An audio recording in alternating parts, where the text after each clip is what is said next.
اچھا سر، یہ بھی ایک سماجی سوال ہے اور ہمیں اس کو فیس کرنا پڑتا ہے سر.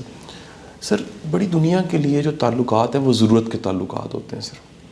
اچھا سر، یہ ضرورتیں بھی ساتھ جڑی ہیں سر، لیکن سر کچھ لوگ تعلق پہ ایک انویسٹمنٹ کرتے ہیں سر، اور انویسٹمنٹ کرنے والے کی ایکسپیکٹیشنز، امیدیں لگ جاتی ہیں سر، اور اگر سامنے والا پورا نہ اترے تو لوگ شدید ہرٹ ہوتے ہیں، متنفر ہو جاتے ہیں.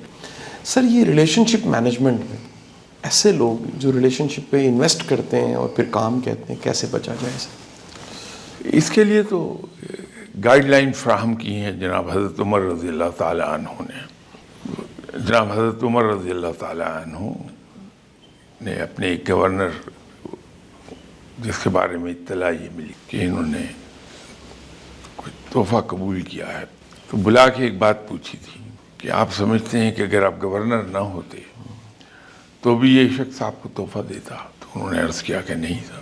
تو کہنے لگے پھر یہ تمہیں تحفہ نہیں دیا گیا، اس گورنر، یہ آپ تمہارے عہدے کو تحفہ دیا گیا، واپس کرو.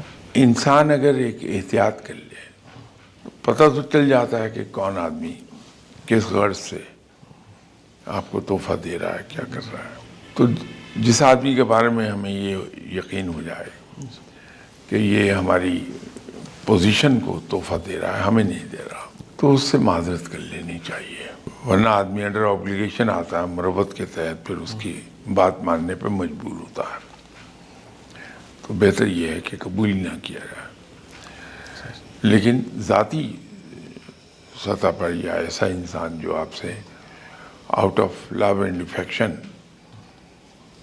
Out of his liking for you, وہ آپ کو تحفہ دے رہا، وہ ٹھیک ہے. اور جواباً اگر آپ اسے تحفہ دے دیتے ہیں تو پھر وہ بالکل اسلام کی دی ہوئی لائنز کے مطابق ہو جائے گا کہ وہ جو حدیث ہے کہ ایک دوسرے کو تحفے تحائف دیتے رہو کہ اس سے محبت بڑھتی ہے، جی سر.